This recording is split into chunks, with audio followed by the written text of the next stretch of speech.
What's up, everybody? We got some Guns N' Roses news today. It's kind of a mishmash of everything. So, as you guys know, Myles Kennedy, of course, plays with Slash in Slash's side project.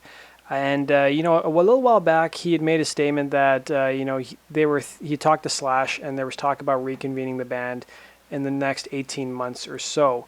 And that was a couple months back. And now Myles Kennedy did another interview where he was actually asked about whether or not we would see him reunite with Slash for another Myles Kennedy and Slash and the Conspirators album. So he was asked, so where does this all leave Slash and the Conspirators? And Myles responded by saying, that's a good question. I mean, the door's certainly open on my end. If it works out again in the future, I'm certainly up for it. I think we'll just see how it plays out. I think it's just one of those things. We still talk. We talked the other day. We do a lot of texting, whatever, but there's no, I think because both of us are so busy right now with our other entities, there's no definite plans in place. I think, fans of Slash's side project shouldn't really be worried. He's always thinking the fans on Twitter, like the different Slash and Myles Kennedy fan groups on Twitter. And, once Guns is done touring in 2017, I expect in 2018 you're going to see Slash go back to Myles Kennedy. They're going to do another album and do another, a year or so long tour before Slash goes back to Guns. And if you guys want to listen to the entire interview, it's an audio interview. I've linked to it down below. You guys can go check it out. Let's move on to our next piece of news. So Phil Rudd, the ex-drummer for AC/DC, was being interviewed, and he was asked about his opinion on Axl Rose. So if you guys remember, a couple months back, I think during the time Axl may have just finished the tour with AC/DC, Phil Rudd was asked about Axl Rose. And, Phil said he had no interest in playing with Axl Rose at all. He wasn't very complimentary towards him, but he sort of changed his tone in this interview. So he was being interviewed by Music Radar, and he said, I watched some clips the other day of Axl singing with the boys. I was surprised. It wasn't too bad. I was quite surprised. I thought he did quite well, and that's not an easy gig, mate. It's not an easy gig at all. AC/DC is a tough gig for everyone in the band. He also said, I saw Angus jamming with Guns N' Roses as well, probably referring to the show at Coachella they did. Apart from watching those clips, though, I don't know what's going to happen or what's going on with the band. He also added that he was asked whether he's been in touch with any of the bandmates since his departure. And he said, I've spoken to a couple of the guys. I can't say what's on the horizon for AC/DC. I can't really say. That's not my thing to say. He also added about Guns N' Roses. I have seen, though, that Guns N' Roses are playing over here in Wellington soon, and they have a big tour all over the world. I wonder whether Angus will be happy to see GNR going out on a big tour, which means that AC/DC can't go on tour. We'll see. You'll need a crystal ball to know what's going to happen there. So if you guys want to read the entire interview, I've linked to it down below. And then we've got this old interview with George Michael that I found on YouTube. I've linked to it down below if you guys want to the actual timestamp where he talks about Axl. So he was being interviewed by Kurt Loder on Famous Last Words, the same program that Axl appeared on 1990, and that interview is up on YouTube as well. And he briefly was asked by Kurt Loder about, him being friends with Axl Rose.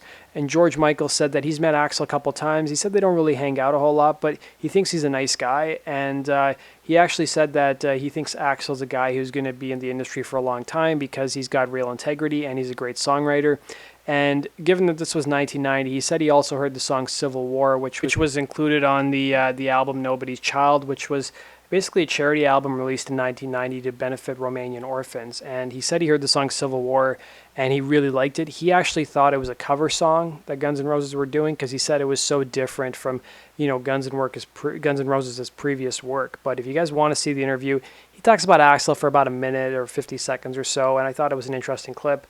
And, when George Michael passed away, Axl actually tweeted, rest in peace to George. And then there's a photo floating around the internet of George Michael and Axl Rose meeting. And, of course, both of the guys were present during the Freddie Mercury tribute in 1992 as well.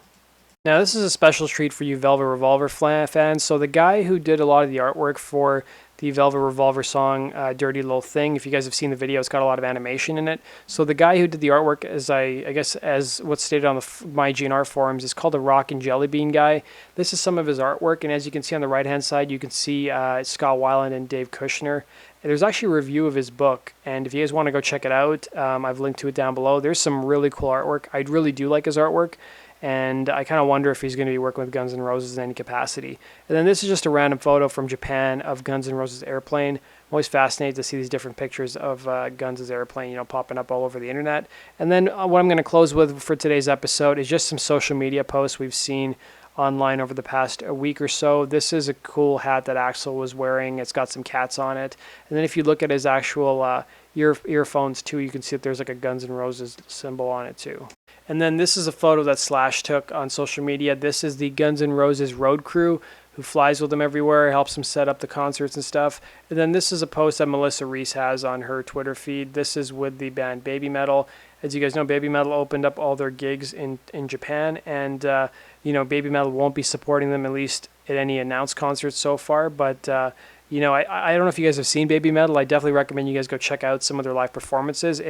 I find it really amusing, and it's unlike anything I've ever seen before. And then Axl's been tweeting as well the last couple days.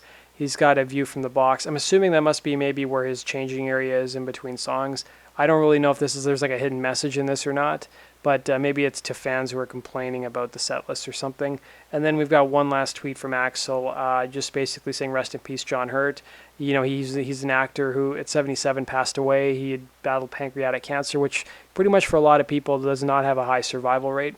And that was in the news the last, I think, couple days or so. So that pretty much wraps up our Guns N' Roses news for today, guys.